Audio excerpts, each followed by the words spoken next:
Thank you. Mother Teresa is thought to have said, "I alone cannot change the world, but I can cast a stone across all the waters and make many ripples."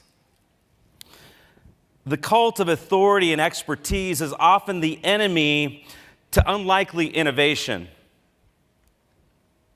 and unexpected innovators. Now, let's see where we go. One day, here's the anatomy of a ripple effect led by youth. Patrick was around 14 when he and his sister were abandoned by their relatives and were forced to survive in a slum in Kampala, Uganda, on their own.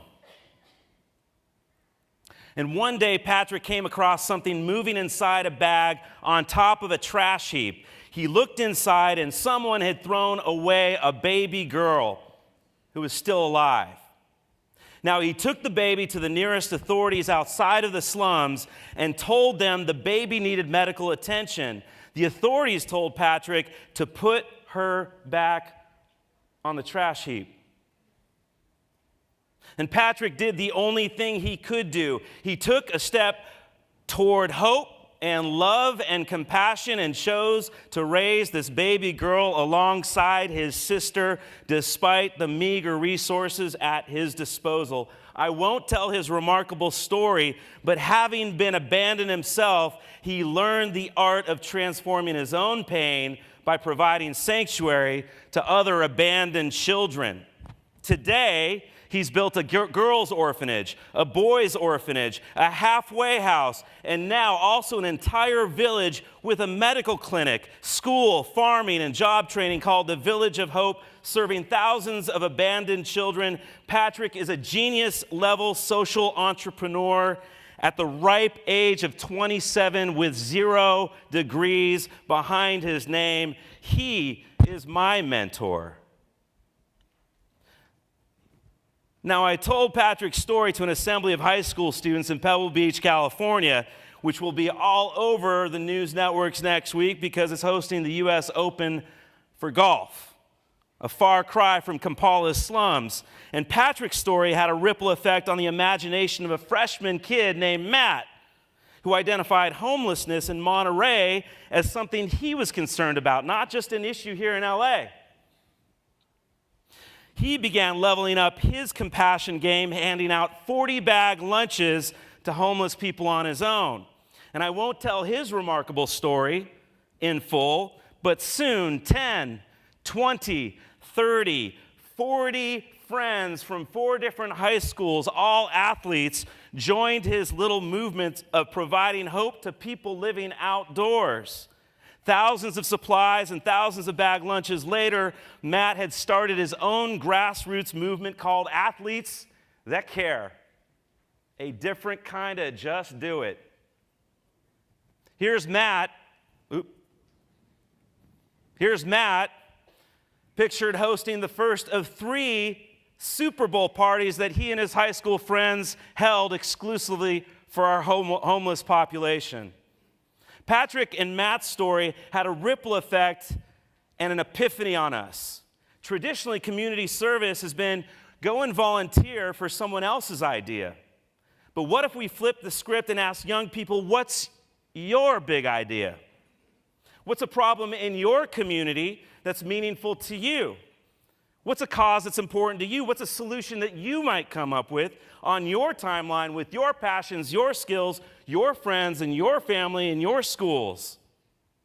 So Spero Challenge was born a year ago as a proof of concept in tiny Monterey, where students are inspired in an opt-in kind of way to be the CEO and founder of their own hope-driven projects. And here's what's happened so far. These at-risk youth blamed for trashing their community, which they didn't, but just because they're being labeled at risk, flipped the script and created a Clean Up Our Community initiative all on their own. These kids were inspired because they love music. They identified underutilized musical instruments in their community, sitting in closets and garages. Why not repurpose and redistribute those musical instruments to kids who don't have access to instruments? They call their initiative Music Beyond Borders. Brilliant. This 17-year-old kid lost his cousin to ALS. And just a few weeks ago, he rallied all of his high school friends, put on an awareness-raising fundraising event called Eat to Defeat ALS, and they raised $16,000 for their first event. Kids at this elementary school identified gun safety and access to guns as a problem, so they created their Don't Be Dumb with Guns campaign. Now, you think guns are an issue on our school campuses across this country? You bet they are.